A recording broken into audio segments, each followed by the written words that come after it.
అన్ని అవతారాల్లో దుష్ట శిక్షణ జరిగింది, కానీ కూర్మావతారంలో మాత్రం అలా జరగలేదు. క్షీరసాగర మదనంలో కూర్మావతారం ధరించిన మహావిష్ణువు అదే అవతారంలో పూజలందుకుంటున్న ఆలయం ఈ ప్రపంచంలో ఒకటే ఒకటి ఉంది. ఆ ఆలయం కూడా మన ఆంధ్ర రాష్ట్రంలో ఉండటం విశేషం. ఎన్నో అరుదైన ప్రదేశాలకు విశేషాలకు నిలువైన ఆంధ్ర రాష్ట్రం అనడంలో ఎంతమాత్రం అతిశయోక్తి లేదు. ఆ జాబితాలో చెప్పుకోదగ్గ అరుదైన ప్రదేశం శ్రీకూర్మం. మహావిష్ణువు కూర్మ రూపంలో ఉన్న ఆలయం ప్రపంచంలో ఇది ఒక్కటే కావడం విశేషం. శ్రీకాకుళం పట్టణం నుంచి 15 కిలోమీటర్ల దూరంలో శ్రీకూర్మం గ్రామంలో ఈ అరుదైన దేవాలయం ఉంది. గర్భగుడిలో కొలువై ఉన్న శ్రీ కూర్మనాథ స్వామి విగ్రహం నుంచి ఆలయం వెలుపల గల నిర్మాణాల వరకు ఇక్కడ ప్రతిదీ ప్రత్యేకంగా ఉంటుంది. అసలు శ్రీకూర్మం యొక్క చరిత్ర ఏమిటంటే, శ్రీకూర్మం ఆవిర్భావానికి సంబంధించి స్పష్టమైన చారిత్రక ఆధారాలు లేవు.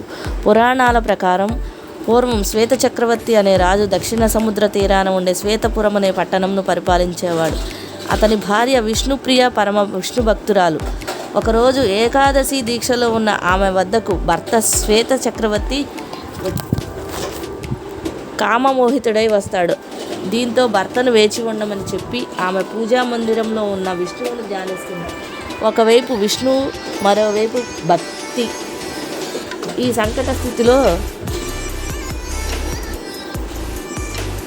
సంకట స్థితి నుంచి బయటపడేయాలని విష్ణువును వేడుకుంటుంది. క్షీరసాగర మదనంలో కూర్మ రూపమున దేవతలను అందుకున్న విధంగా తనను ఆదుకోమని ప్రార్థిస్తుంది. ఆమె మొరవిన్న మహావిష్ణువు అక్కడే ఉన్న గంగను ఉద్భవించాడు. ఆ గంగ ఉధృతంగా రాజు వైపుకు రావడంతో అతడు భయంతో పరిగెడి ఓ పర్వతంపైకి ఎక్కాడు. అక్కడ ఏమి జరిగిందని మంత్రిని వివరములు అడగ్గా అతడు చెప్పింది విని పశ్చాత్తాపం చెందుతాడు. తనకు మరణమే శరణ్యమని దుఃఖిస్తున్న సమయంలో నారదుడు అటుగా వచ్చి శ్రీకూర్మ మంత్రమును జపించమని చెప్తాడు. ఈ గంగ వంశధార అనే పేరుతో సాగరంలో కలుస్తుందని, ఇది సాగర సంగ ప్రదేశమని సెలవిస్తాడు. శ్వేత చక్రవర్తి కూర్మ మంత్రంతో కొన్నేళ్ల పాటు విష్ణువుని పూజించగా ఒకరోజు మహావిష్ణువు కూర్మావతారంలో చక్రతీర్థ గుండం నుంచి బయటకు వచ్చి దర్శనమిస్తాడు. దీంతో రాజు అక్కడే స్వామిని కొలువై ఉండాలని కోరగా విష్ణువు తన చక్రయోగము చేసి ఒక వటవృక్ష కింద క్షీరజలంతో కూడిన కూర్మగుండమును సృష్టిస్తాడు. చక్రం వెళ్ళిన మార్గం నుంచి ప్రత్యక్షమైన శ్రీ మహాలక్ష్మితో కలిసి లక్ష్మీ సమేత కూర్మనాథునిగా స్వామివారు అక్కడే కొలువున్నట్లు చెబుతారు. శ్రీకూర్మంలో స్వామివారి విగ్రహం పడమటి ముఖంగా ఉండటం విశేషం. ఏ ఆలయంలో లేని విధంగా ఇక్కడ 2 ధ్వజస్తంభాలు కనిపిస్తాయి. ఆలయంలో దొరికిన చారిత్రక ఆధారాల ప్రకారం 4వ శతాబ్దానికి ముందే ఇక్కడ ఆలయం నిర్మాణం జరిగినట్లు తెలుస్తుంది. కళింగ, ఆంధ్ర, చోళ వంశకాలంలో ఈ ఆలయాన్ని బాగా అభివృద్ధి చేశారు. 7వ శతాబ్దం నుంచి ఈ ఆలయ ప్రాముఖ్యత విస్తరించినట్లు చెబుతున్నారు.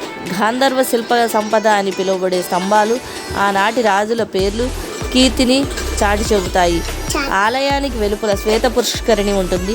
అక్కడ అద్భుతమైన వాస్తుకళతో కనిపించే ఈ ఆలయంలో 108 ఏకశిలారాజ స్తంభాలు ఉన్నాయి.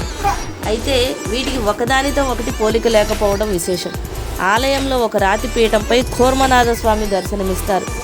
అడుగు ఎత్తు 5 అడుగుల పొడవు, 4 అడుగుల వెడల్పుతో స్వామివారి విగ్రహం ఉంటుంది. నిత్యం స్వామివారి విగ్రహం సింహాచలం అప్పన్న మాదిరిగా గంధపు పూతతో కనిపిస్తుంది.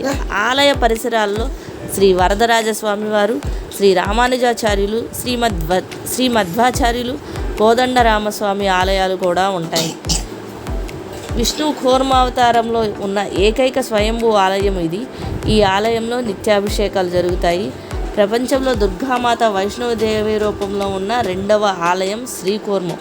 ఇక్కడి నుంచి వారణాసికి వెళ్ళడానికి సొరంగ మార్గం ఉందని, ప్రస్తుతం దీన్ని మూసివేసినట్లు చెబుతున్నారు.